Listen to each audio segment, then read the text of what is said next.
Të gjitha raketat do të rrëzohen në ajër dhe shkalla e suksesit është shumë afër 100%. Kështu e ka përshkruar Donald Trump me pak fjalë sistemin më të avancuar mbrojtës kundër kërcënimeve ajrore të së ardhmes, të SHBA-s, të quajtur kupola e artë.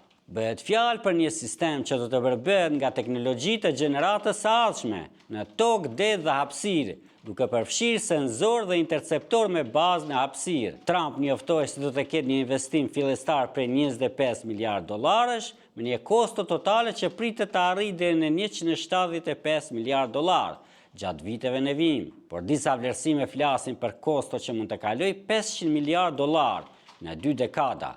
Kupola e artë synon të ndalojë raketat në çdo fazë të fluturimit, përfshi raketat balistike. Sipas Trump, sistemi do të ishte i aftë të interceptonte edhe raketat të lëshuara nga ana tjetër e botës, ose të lëshuara nga hapësira. Për të mësuar më shumë rreth zhvillimeve të fundit në botë, lexojeni telegrafi.com.